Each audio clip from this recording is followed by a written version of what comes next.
వస్తుంది భోగిష అంటారు. అర్ధరాత్రి చాలామంది పోలీసులు మా ఇంటికి వచ్చారు. చెప్పారు, నువ్వు కట్టిన పెద్ద 5 అంతస్తుల భవనం నాణ్యత లేక పడిపోయింది, దాని కింద 4 మనుషులు చనిపోయారు అంటున్నారు, ఇంకెంతమంది చనిపోయారో చూద్దాం అంటున్నారు. నేను తీసుకురమ్మన్నారంటే నన్ను తీసుకెళ్ళారు.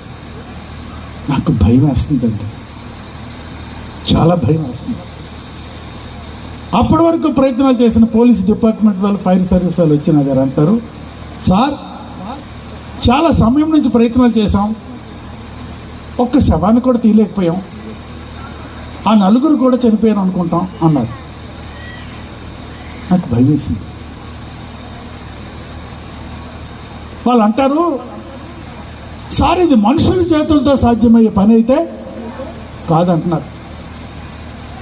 ఇంతలో ఇంకొక అధికారి వచ్చి అన్నాడు, సార్ పెద్ద పెద్ద యంత్రాలు తెప్పిద్దాం, అందులో కొంతమందిని బతుకుతారేమో చూద్దాం, ప్రయత్నం చేద్దాం అన్నాడు. నేను అన్నాను, నా దగ్గర డబ్బులు ఉన్నాయండి, ఇస్తాను, యంత్రాలు తెప్పించండి అన్న. పెద్ద పెద్ద యంత్రాలు వచ్చాయి, అవన్నీ కూడా ఫోటోలు తీసి పేపర్లు వేశారు, మీకు చూపిస్తాను పుస్తకం. ఆ యంత్రాల సహాయంతో ఆ రాత్రంతా కూడా ప్రయత్నాలు చేస్తున్నాం. లక్షల మందితో పాటు నేను కూడా చూస్తున్నాను. మాకు అందరికీ టెన్షన్, ఎవరైనా బ్రతుకొస్తారేమో చూద్దామని చూస్తున్నాం. తెల్లారులో ప్రయత్నం చేసినా ఒక్కరు కూడా బ్రతికి రాల. మరుసటి రోజు ఏ పేపర్లు చూసినా ఆ పడిపోయిన బిల్డింగ్ ఫోటో నా ఫోటో, పడిపోయిన బిల్డింగ్ ఫోటో నా ఫోటో, ఏ పేపర్లు చూసినా అదే.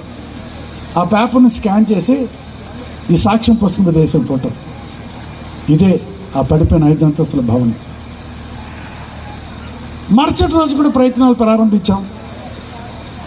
ఎన్ని ప్రయత్నాలు చేసినా ఒక్క శవం కూడా రావట్లేదు. మరుసటి రోజు ఫోటోలు కూడా ఇక్కడ ఉన్నాయి, వెనకనే పుస్తకం వెనక పెట్టాం. ప్రజలందరూ చూస్తున్నారు, ఒక్క మనిషి కూడా బతికి రాలేదు.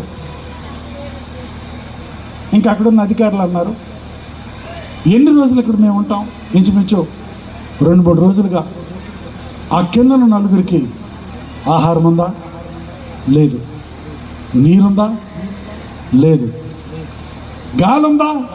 తెలియదు. అందుకే వాళ్ళు చనిపోయారు అని కన్ఫర్మ్ చేశారు. నా కారణంగా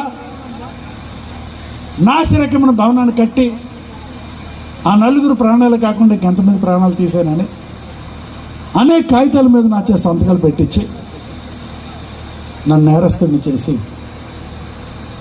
కోర్టులో సబ్మిట్ చేసి జైలుకి తీసుకెళ్ళడానికి ఏర్పాట్లు చేస్తుంటే నన్ను చూసి